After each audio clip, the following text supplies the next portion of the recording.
আনুষ্ঠানিকভাবে দ্বিতীয়বারের মতো প্রেসিডেন্টের দায়িত্ব নিয়েছেন ডোনাল্ড ট্রাম্প। শপথ গ্রহণ শেষে দীর্ঘ বক্তব্য দেন তিনি। সেখানে আবারও পানামা খাল দখলসহ কয়েকটি নির্বাহী আদেশ জারির ঘোষণা দিয়েছেন ট্রাম্প। তিনি বলেছেন, পানামা খালে আমেরিকান জাহাজের কাছ থেকে বেশি অর্থ নেওয়া হচ্ছে এবং আমাদের জাহাজকে ভালো সেবা দেওয়া হচ্ছে না। আমরা পানামা খাল ফিরিয়ে নিচ্ছি। ট্রাম্প দাবি করেন, খালটি তৈরির সময় ৩,৮,০০০ আমেরিকান জীবন দিয়েছেন।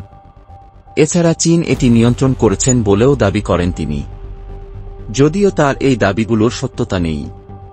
সংবাদমাধ্যম দ্য গার্ডিয়ান জানিয়েছে, এই খাল বানানোর সময় ৫,৬০০ জনের মৃত্যু হয়। তবে বেশিরভাগই ক্যারিবিয়ান দ্বীপপুঞ্জের, যেমন অ্যান্টিগা, বার্বাডোস এবং জ্যামাইকার বাসিন্দা ছিলেন। এছাড়া যুক্তরাষ্ট্র মেক্সিকো সীমান্তে জাতীয় জরুরি অবস্থা জারির ঘোষণাও দিয়েছেন তিনি। এর অংশ হিসেবে ওই সীমান্তে সেনা পাঠাবেন তিনি, যারা অবৈধ অভিবাসীর আগমন ঠেকাবে। এছাড়া অবৈধ অভিবাসীদের ও হাজার হাজার অপরাধীদের নিজ দেশে ফেরত পাঠানোর ঘোষণা দিয়েছেন তিনি। ট্রাম্প জানিয়েছেন, তিনি তার মেক্সিকোতে থাকুন নীতি আবারও পুনর্বহাল করবেন।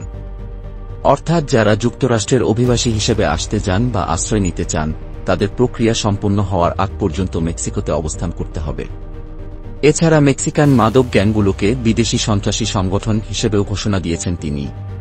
যেসব বিদেশি গ্যাং যুক্তরাষ্ট্রের স্থিতিশীলতা নষ্ট করছে, তাদের বিনাশ করা হবে বলেও জানান ট্রাম্প।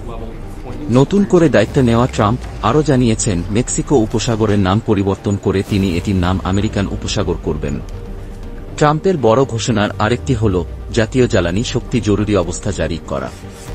এর মাধ্যমে যুক্তরাষ্ট্রের বিভিন্ন জায়গায় জ্বালানি ও অন্যান্য মূল্যবান পদার্থের উদ্দেশ্যে খনন কাজ চালানো হবে বলে জানিয়েছেন তিনি।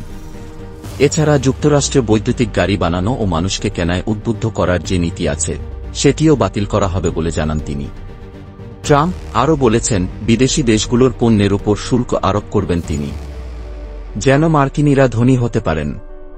তবে সংবাদমাধ্যম CNN জানিয়েছে, তিনি যে শুল্ক আরোপের হুমকি দিচ্ছেন, সেটি বিদেশি রপ্তানিকারকরা দেবে না। বাড়তি এই শুল্কের অর্থ সাধারণ মার্কিনীদের পকেট থেকে যাবে। যেমনটা চীনা পণ্যের ওপর শুল্ক বাড়ানোর পর এটির ভার বহন করতে হয়েছে সাধারণ ক্রেতাদেরই।